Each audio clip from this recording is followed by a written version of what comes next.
Good evening, welcome to this week's Creative Home Dining, our special New Year's Eve 5-course menu.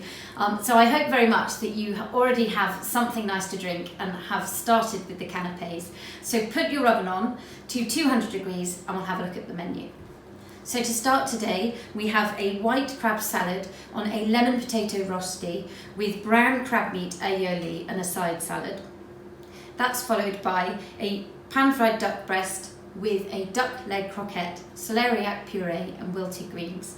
And for our vegetarians, the beer and Roscoff onion tart tatin with goat's curd and a balsamic reduction. Those are served with a dauphinoise potatoes. Then if you're doing it the French way, we have our selection of local cheeses with a fig relish and crackers to share. And then for dessert, we have a hazelnut financier with a salted caramel cream, meringue shards, toasted pecans and a Grand Marnier syrup. And then for your petit fours, we have some hand-rolled praline truffles and chocolate-coated honeycomb.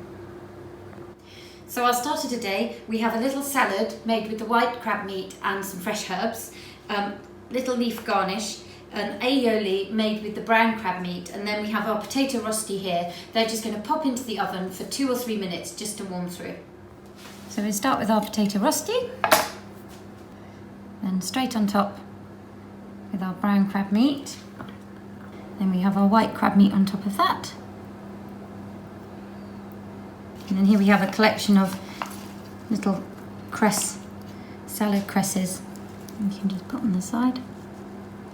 And you'll have a piece of lemon in here just to dress the dish. And there you have it. Before you sit down for your starter, we're going to put the duck breast and the dauphinoise potatoes into the oven. The duck breast is going to need about 9 minutes at 200 degrees and then resting for 10 minutes. When your duck comes out, it's going to want to rest for about 10 minutes, and so if you're having the tart tatin, you can pop that into the oven now. Turn the oven down ever so slightly to 190 degrees. Then to go with the rest of the mains, we have our wilted greens. It's going to want about 30 seconds in the microwave, and then our balsamic reduction, which you can actually just not heat through at all. It's just going to have a drizzle around the plate. And then we have our rich red currant and wine jus, and that's going to need about 30 seconds in the microwave. So on our main course today, if you're having the vegetarian option, we have the Roscoff onion and beer tart tatin with goat's curd and the balsamic glaze. Wilted greens, celeriac puree, our parsnip crisp, the rich reduction here, and then we have our duck and the croquette, and the duck has been resting for 10 minutes while the other thing's heated through. So now we're just going to take it and just slice the ends off just to check that it's cooked through, and actually that is cooked perfectly. We'll get chefy with our presentation. So we just cut 3 nice slices. We'll cut the ends off. You can eat those now, and we'll use the other bits to present on our plate. So we start with our celeriac puree, and we have some of our wilted greens.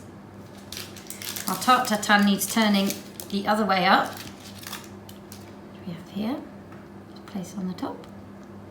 So I have a cup of warm water here, just to help get a really nice quenelle of our goat's curd straight on the top. And we top with our parsnip crisp. And to our duck,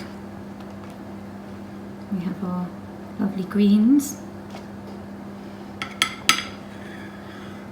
our celeriac puree, then our 2 lovely pieces of the duck breast, and our crispy duck leg croquette.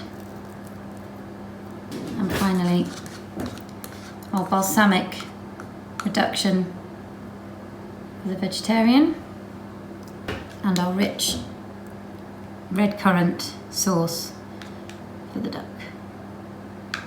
We can take the rest to the table. And there you have it. So our dessert today, we have our hazelnut financier, a meringue shard with hazelnuts and cacao nibs, some toasted pecans, little Grand Marnier syrup, and our salted caramel cream. So we start with our cream, then our financier, then a drizzle of our syrup, some of these super glossy toasted pecans, and we finish with our meringue shard. And there you have it. Thank you so much. It's been such a pleasure cooking for you this evening. I hope you have an amazing meal and a very happy new year. Let's hope 2021 is a bit better than 2020. And I look forward to cooking for you again.